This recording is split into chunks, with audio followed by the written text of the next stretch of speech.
Alhamdulillah wassalatu wassalamu ala rasulillah wa ala alihi wa ashabihi wa mawala. Amma ba'd. Yang kami hormati Ketua Masjid Al-Jihad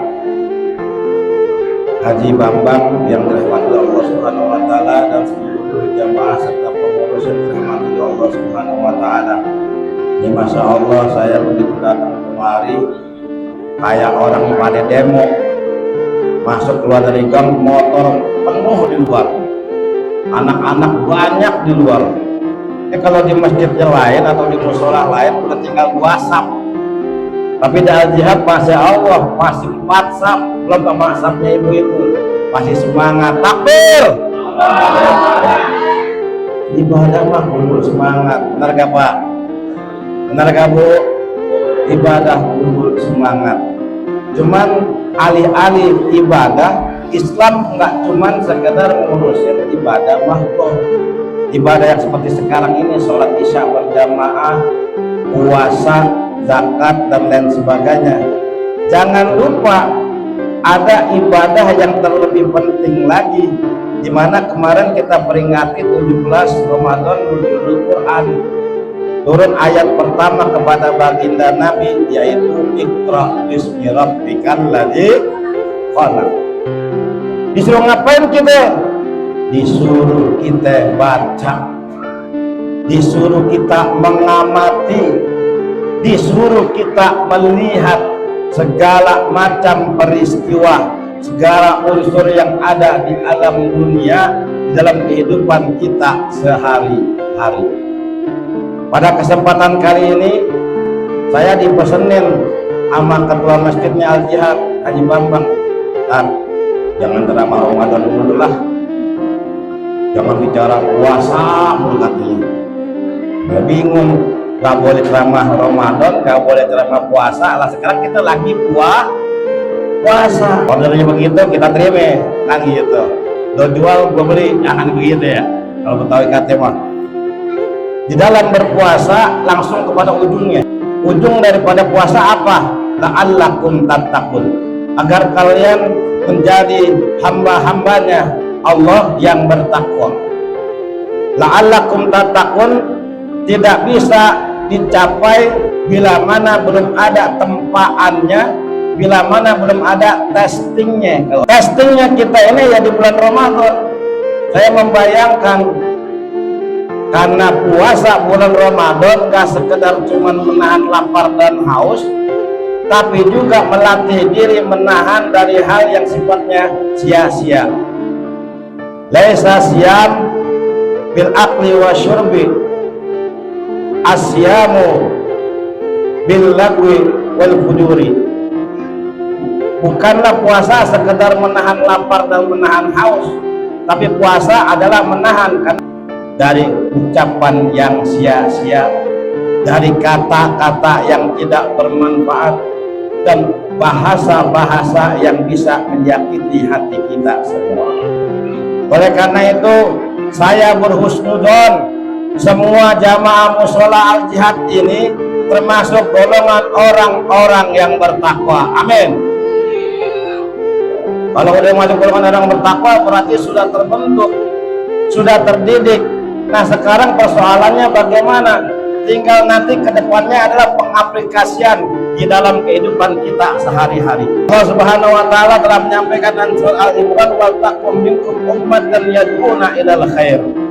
Orang yang bertakwa senantiasa mengajak orang lain untuk berbuat baik, untuk beramal saleh. Ya'muruna bil ma'ruf wa yanhauna 'anil munkar, menyampaikan hal-hal yang baik, amalan-amalan kebajikan, dan orang yang senantiasa mencegah daripada kemungkaran, mencegah kezaliman, mencegah kejahatan.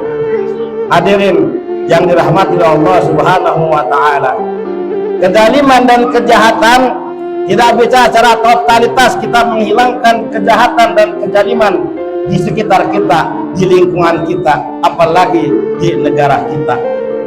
Akan tetapi karena Allah sudah memberikan perintahnya agar kita bisa menjadi umat yang menyampaikan kebaikan, maka jangan pernah sungkan, jangan pernah takut, jangan pernah segan, apalagi minder sebagai orang muslim, minder sebagai orang Islam untuk menyampaikan kebaikan dan untuk mencegah, mengkritisi dan memprotes setiap kezaliman yang ada di antara kita semua, di sekitar kita semua.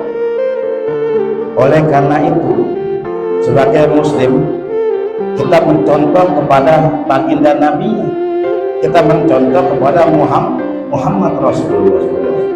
Apalagi sekarang kita kan udah ada logonya Muhammadiyah ini. Berarti para pengikut pengikutnya Nabi Muhammad. Kalau mau mengikuti Nabi Muhammad SAW, baginda Nabi tidak atau bukan sekedar seorang pimpinan ritual spiritual keagamaan. Baginda Nabi adalah pemimpin dalam keluarga sebagai contoh untuk kita semua.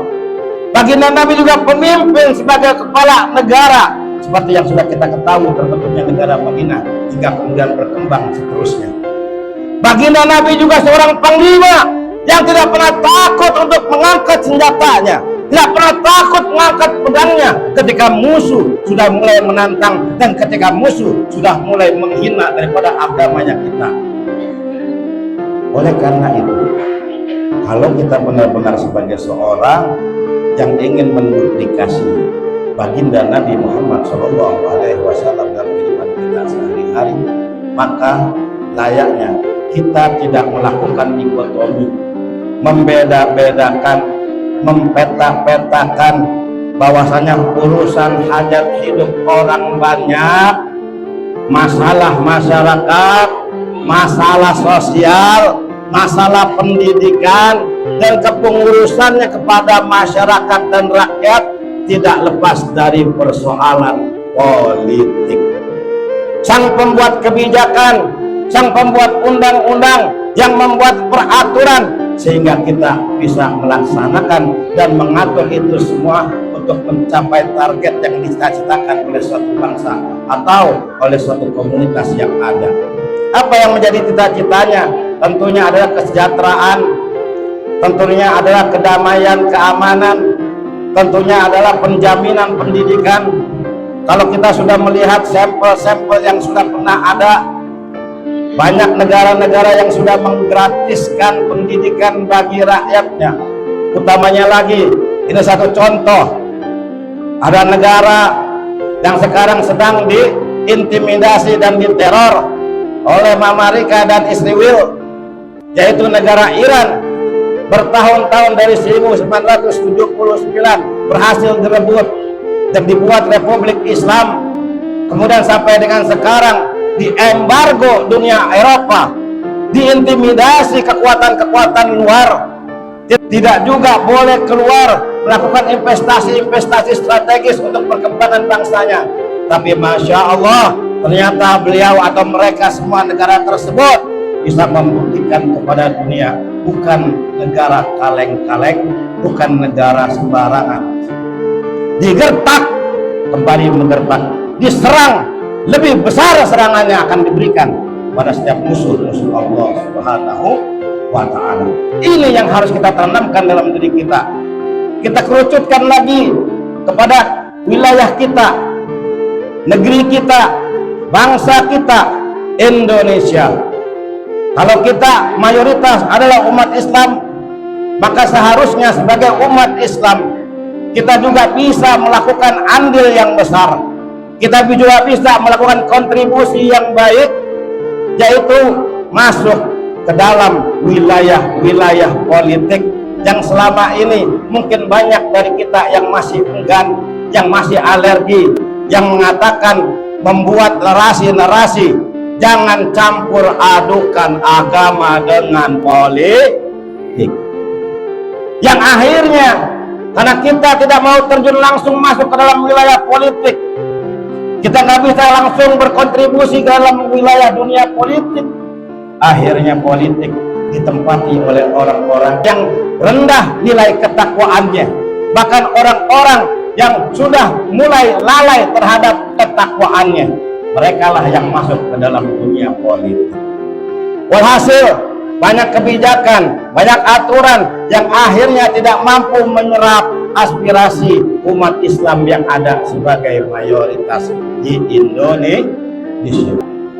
Kami dan mungkin sebagian banyak masyarakat Indonesia sudah memberikan kritikannya, sudah memberikan masukannya kepada Presiden kita Prabowo agar tidak masuk ke dalam BOP, Board of Peace, yang dibuat oleh Amerika, yang diinisiasi oleh Israel.